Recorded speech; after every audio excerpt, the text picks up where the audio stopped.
we are live.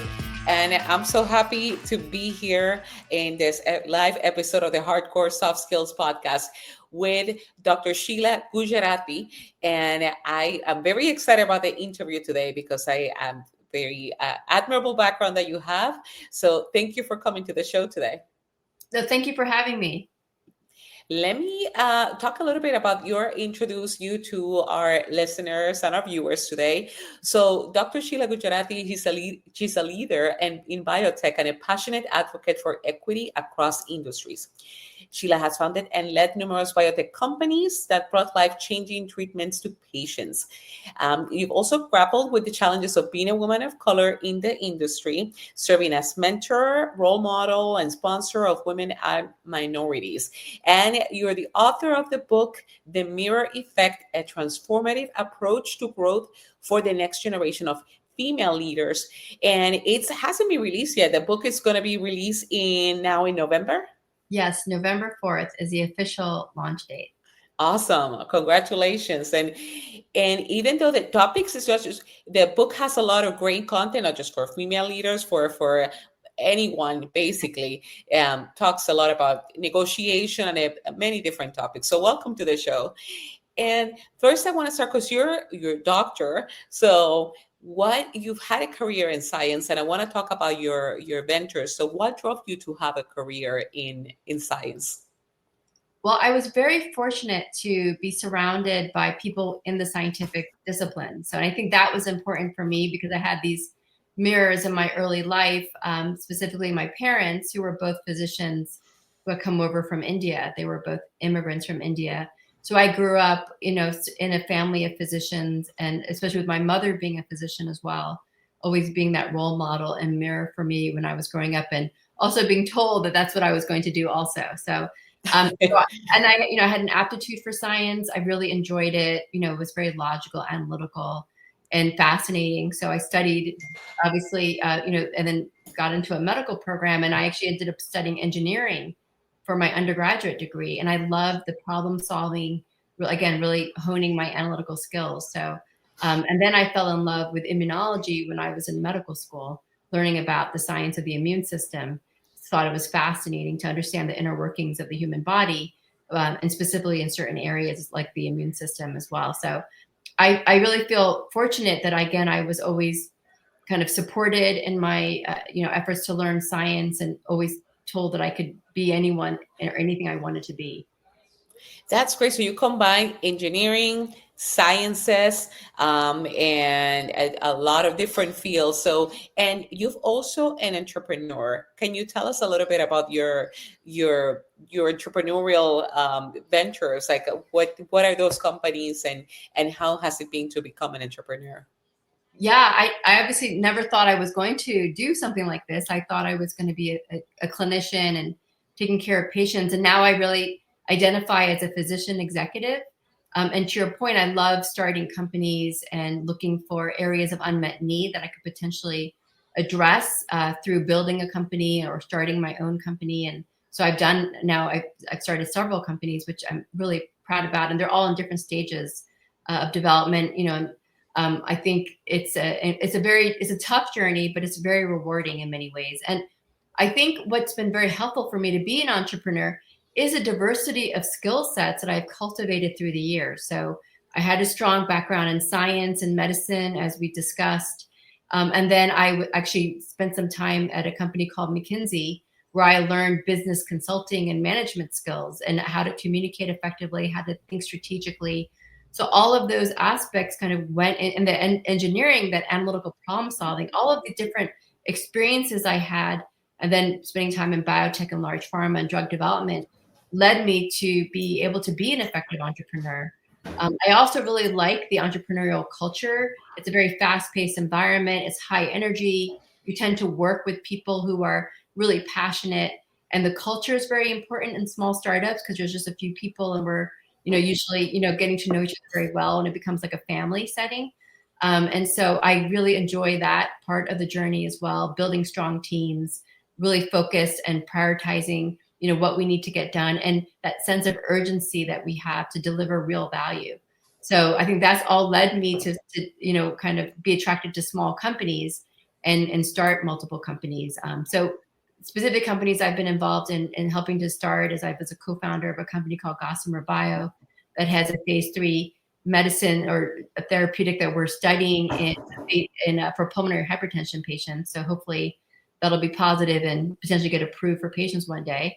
I was a co-founder of another company called Lila Biologics, which is using artificial intelligence and machine learning to optimize protein design. And actually, we just announced a collaboration we have with Lilly, which is a large pharmaceutical company. Very excited to partner with them on developing therapies for oncology. We call them radioligand therapeutics for oncology for cancer patients. And then I was a co-founder of a company called Prana Therapies, where we're developing bispecifics in the immunology space for patients with asthma, COPD, and other respiratory and other allergic atopic conditions. So those are just a few of the companies that I've started that I'm really excited about. Wow, and I would love to continue talking about the journey of entrepreneurship, because even though this is not an entrepreneurship podcast, but you do address the fact that there's a lot of set of skills necessary for that. Because the fact that you're addressing unmet needs, and also that kind of you are able to navigate from multiple companies. I think that's very interesting. What skills specifically, and you mentioned the organization part, but when it comes to that journey of team building for your companies, what do you look for in a team as you build those teams for the company, for the companies that you're creating? Yeah, so I think culture is very important, and I think culture is really, people say, well, what is culture? But it's really like that intangible environment in the qualities and the values that you experience when you're working in a company, in an organization.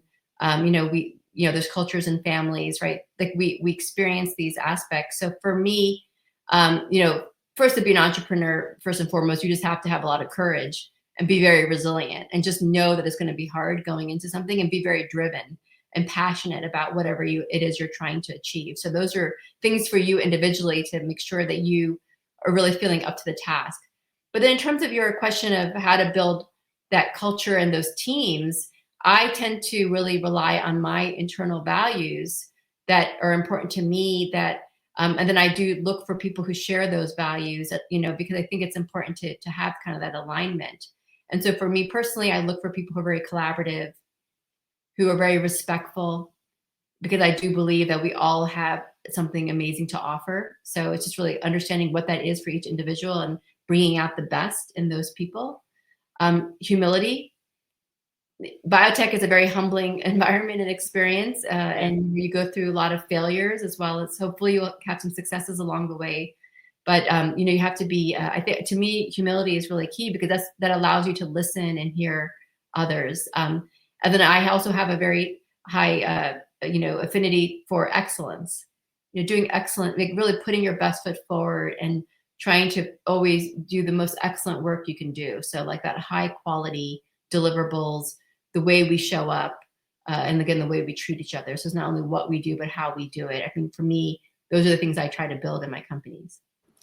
That's wonderful. And I wonder, you started your entrepreneur, you've started also working in different companies too, or in the book you describe, in the mirror effect, some of the challenges that you've had as a minority, as a woman or woman of color.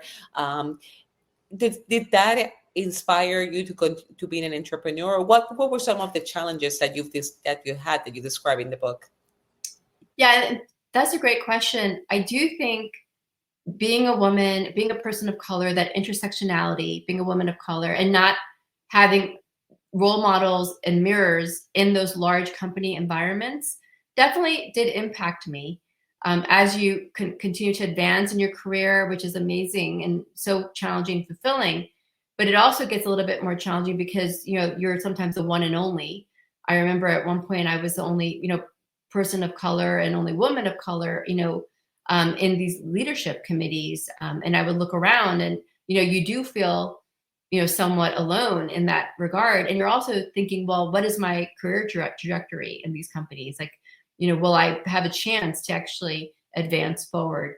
And that's not the only reason, of course, that I was attracted to going to smaller companies and becoming an entrepreneur. But I do think it does factor into your decision. So, when large companies don't have a lot of diversity at the leadership level, whether that's their executive teams and their boards, or even the level below the C-suite, that the VP, the senior VP level, that does impact the employees who are working there, because they don't necessarily see themselves reflected in the leadership, and they're wondering, well, do I have a place at the table at these companies, at these bigger companies? So I do think that did also give me pause to say, well, maybe I could go build my own companies and create the culture that I wanted to really have. And for me, psychological safety also is a very, very important aspect, because I really feel like that's important for people to be performing and thriving. And that's true for me personally. So I really tried to create the cultures that I enjoy and that I want to work in, because I think life is short and we should enjoy ourselves professionally and be an integrated person at work and at home. So I think that's really what led me to that entrepreneurial journey, to your point. And I also do feel like I just have an affinity for it.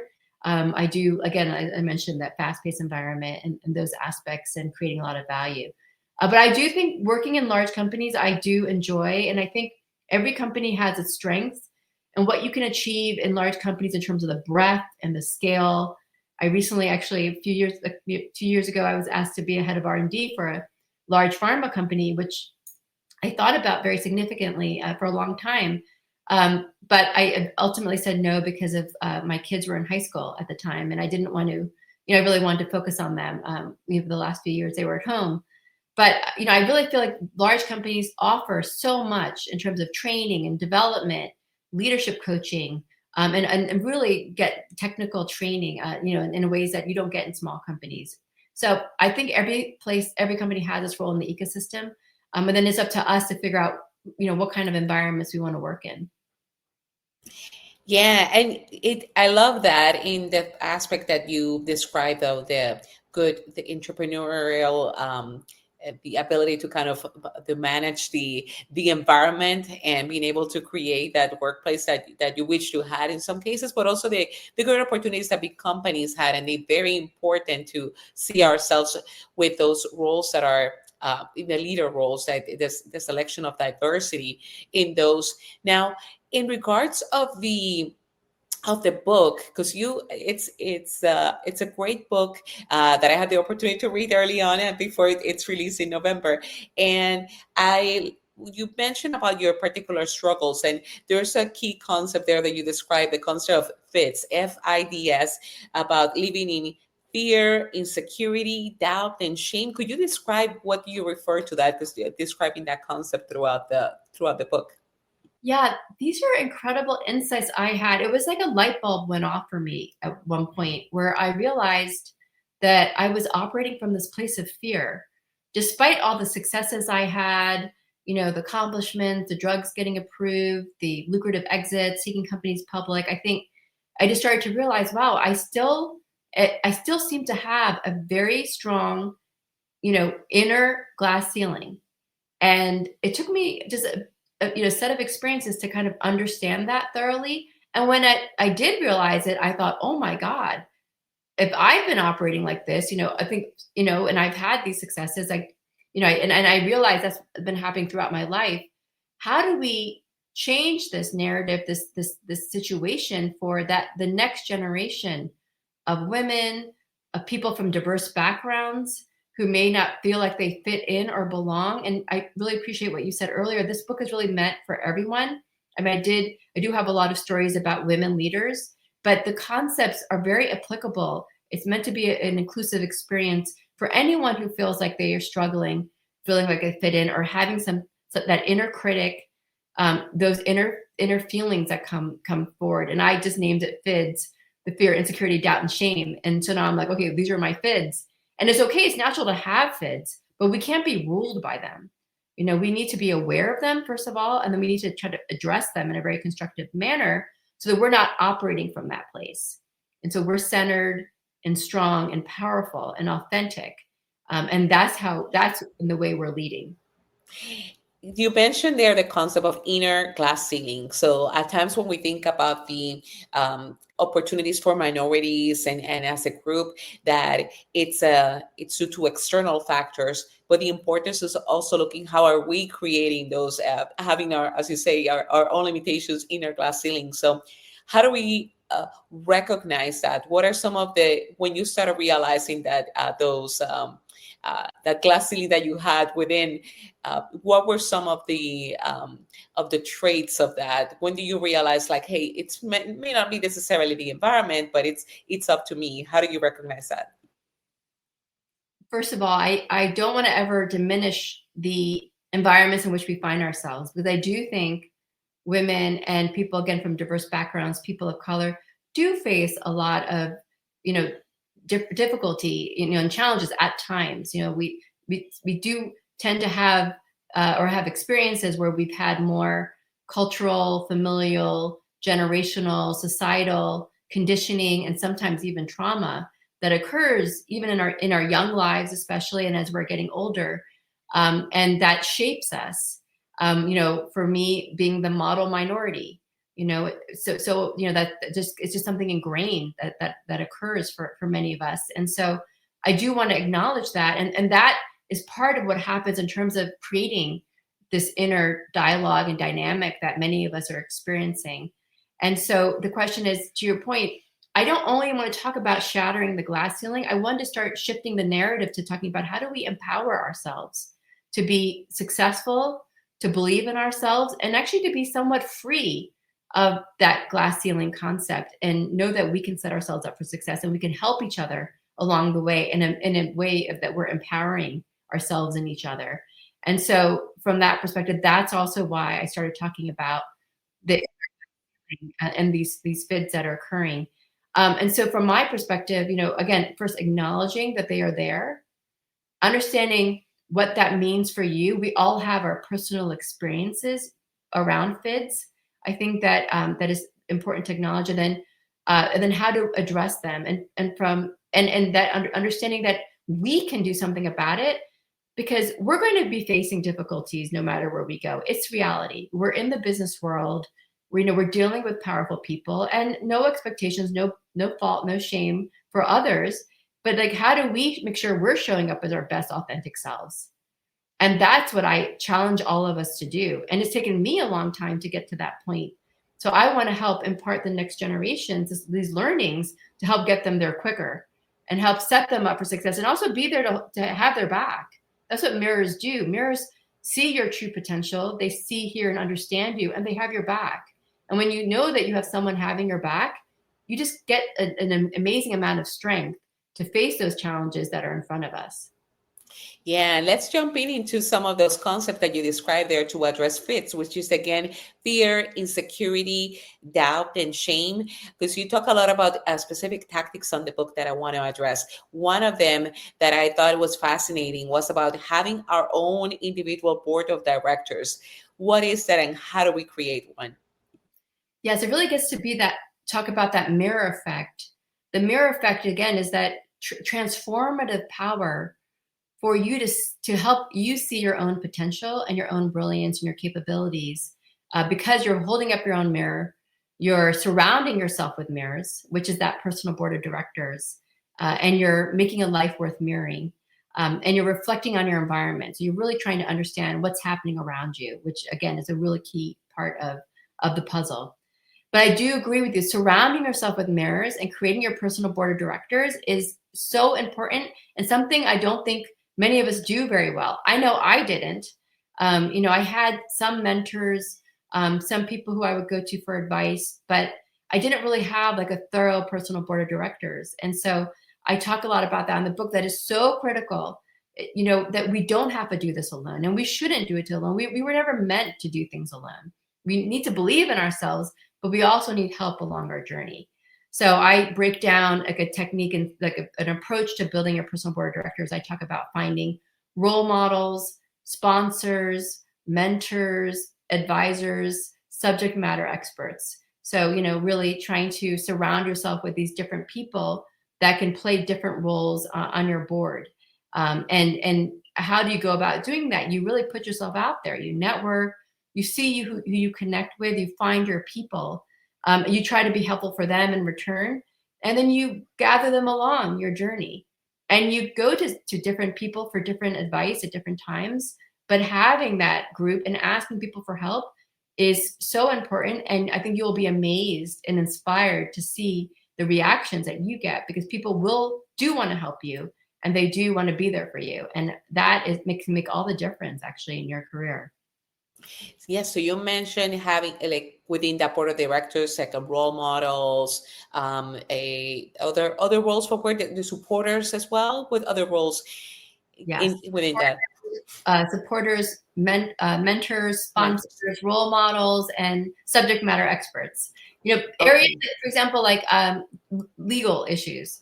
Yeah. I think it's amazing to have some people who really understand legal aspects very well on your board. I go to those folks all the time when I'm starting a company or going through something. I think areas where you may not know as well, it's great to put really have some people you can call to get some advice. And then the role models, because you want to be inspired by, like I want what she has, you can't be what you can't see. You see people who are doing what's beyond possible, you think, for yourself. That's very inspiring. Sponsors are people who open up doors for you. They're the ones who'll put your name, in the ring to say, please think of this person for this next job. Mentors are people you can go to for advice about anything that you feel comfortable with.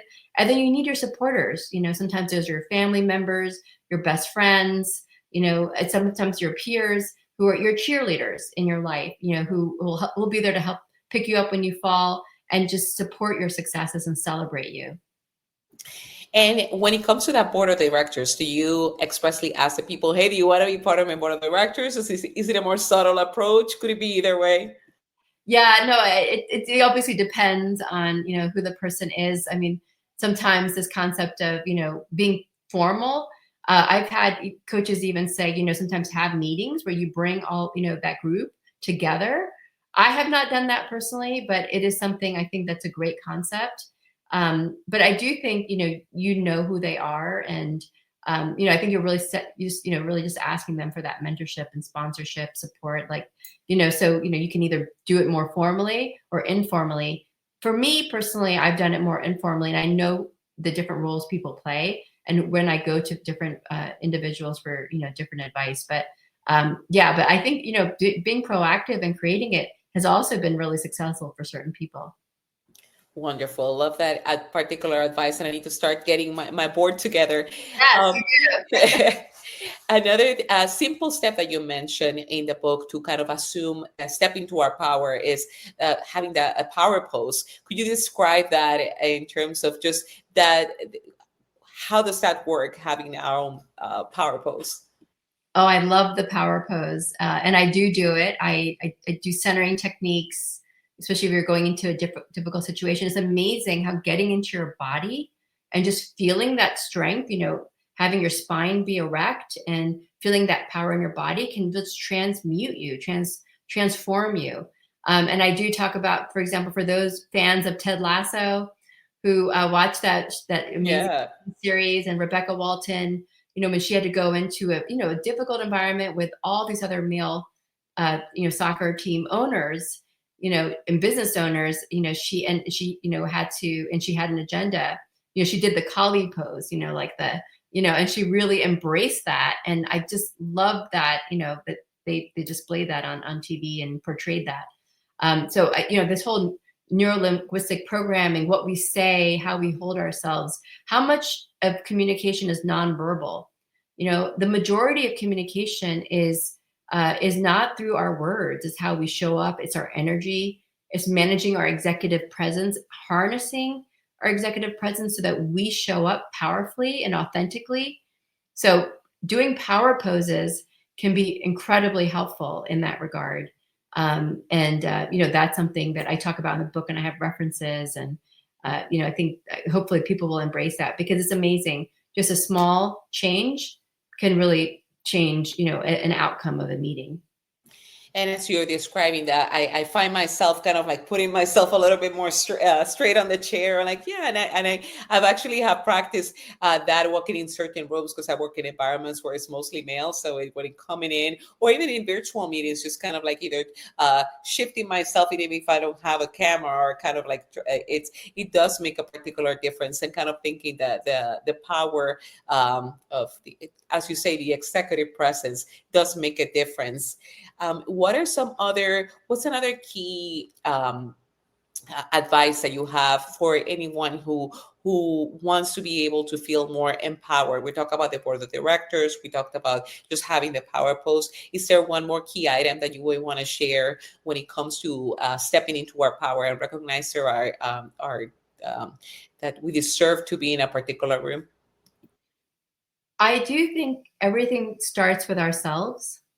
So I want to emphasize this. The first part of the book is about holding up your own mirror and know thyself, because there's parts of like, what are there things holding you back? What do you truly want? What's your inner compass, your inner voice saying? And are you aspiring to leadership positions or not? Sometimes people don't want to be leaders or running their own companies or managing. Sometimes people want to just be in a particular area because they love that and that's how they thrive and it's their passion. So I think getting that clarity first about what you truly want in your life, again, professionally, personally, so important. And then understanding if there's anything holding you back. And so I recommend, I have a lot of practices in the first part of the book around journaling and, that dialogue you have with yourself and trying to be compassionate, like you are with your best friends and your children and your parents, your loved ones. Be that way with yourself and have that dialogue with yourself about what it is you truly want and desire in your deep heart. And, is there anything there holding you back to that would impede you from stepping into your power? And if there are those things, then you can work on them. There are amazing tools and resources, and just being intentional about addressing that is a huge step forward. And so that's what I really recommend as well. Like, start really spending that time with yourself. I have a strong spiritual background, and I still didn't do enough of that. And I keep coming back to that. Whenever I get kind of caught in the whirlwind or the vortex of whatever situation is happening, you still have to come back to yourself and figure out, you have the answers. You already know. That's great. And I don't want to leave yet before addressing also the aspect of when do we know that we need to just step into another room, that if there's a toxic environment, that even if we try to embrace ourselves and step into that power and do all the things that we need to do, when do we know that it's just time to go into a different room? Great question. And it's a hard one. I've been doing different events, and some people have been sharing it's a tough work environment and tough job market out there. And, people obviously, have, needs that they need to fulfill for their family and also for their career. So again, I don't take this lightly. But if you are finding yourself in a difficult work environment, and I talk about 3 in the book, one is a fear-based workplace where people, don't feel safe. That there's bullying and, behaviors that really are not appropriate or acceptable, but they are kind of rampant in that type of environment. There's a cutthroat competitive culture where, there's again, unhealthy behaviors that are stemming from that. And then there's gaslighting where, you start to feel like you're questioning reality. And people don't even know sometimes what gaslighting is, especially the younger generations. I feel like sometimes they get their first job in some tech company and they're like, what's happening here? I was told I was going to have this assignment, but then it went away. And when they bring it up, it's like, and then they feel like, should I bring it up? Should I not bring it up? It can be very challenging, some of these environments we find ourselves in. So the first piece I also say is what's most important is that those environments don't affect the way you view yourself, because you don't want anything to affect your self-worth, your perception of your self-worth. And if a toxic environment is starting to have you erode your confidence and increase the doubts about your own abilities, that's very damaging. And I find sometimes when people stay in a toxic work environment too long where that starts to happen, that's hard to recover from. And so I really, again, we have to objectively assess these environments, but please make sure that it's not affecting your sense of self-worth. That's really critical. And then in terms of making that assessment, I use a 3-part framework: assess, ally, and act. Assess, really understand that what's going on. Try to get as many data points as you can. Did you hear that correctly? Ask your peers how they thought a meeting went, or if they observed similar behaviors, just to kind of get a sense of whether you're being reactive or what is happening around you. Ally, again, talk to people, understand what people's viewpoint is, and maybe talk to some of your mentors and sponsors in an environment to see what the situation is. The HR group, are they listening? Are they not? Have there been prior complaints? Have people taken action from them or not? And take all of that into account when you figure out how you want to act. And sometimes that's saying something at a company. Sometimes that's role modeling behaviors you want to see if that helps to kind of change the behaviors in an environment, or whether you decide to make the move and leave a company and leave a work environment that you just can't tolerate anymore, because really you shouldn't settle for that. So again, that's the framework I outline, and difficult types of conversations, but really important to recognize when you have that gut feeling. When you have the back of the hairs in the back of your neck, stand up. When you have the red flags and warning signs that you're like, something's off. Yeah. Pay attention to those signals. Don't ignore them. Try to assess it and act early. That's my advice, before you get too embedded into an environment.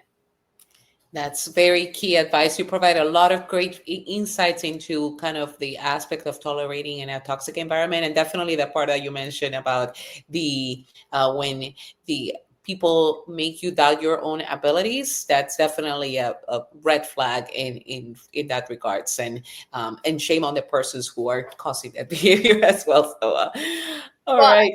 They also sometimes they don't know what they're doing. That I too. talk a lot about that in the book about having compassion, forgiveness for ourselves, but having compassion, forgiveness for others, because sometimes you don't really recognize, that they have these behaviors, and there's a lot of, conscious and unconscious bias that's occurring. So, it's to your point, it's difficult, but it's, trying to, again, come at these situations from a centered place to assess as objectively as you can will help you and potentially the others that you find yourself working with. Absolutely. A great concept of understanding the other's perception at work. You talk about empathy too. So that's very important key concept. So I want to thank you so much for your time today and for all the feedback, all the sharing all your journey and the great advice that it's in the book, and I certainly recommend everybody to get it once it comes out. So for people who want to get more information about your work, or who just want to touch base with you, what's the best way to communicate? Well, thank you, Yadi, for having me on this great podcast, and thank you for the conversation. I just really want us to be having this dialogue and having what I call real talk. So again, we can help each other as much as possible.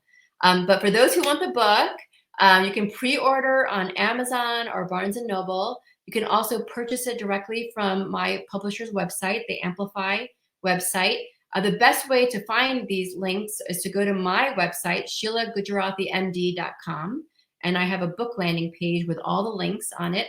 I also have an accompanying journal to go through chapter by chapter with journaling prompts and exercises to really try to make this a very real, practical experience and really have that transformative approach. And there's something about getting out of your head and doing pen to paper that it's very powerful. So you can order that in a bundled way. And please follow me on social media, LinkedIn, Instagram, and sign up for my newsletter, because I do have stories and lessons that I've learned. I try to impart that in my newsletter every month. Wonderful. Thank you so much, Dr. Gujrathi, for being here on the podcast with me today. Thank you again.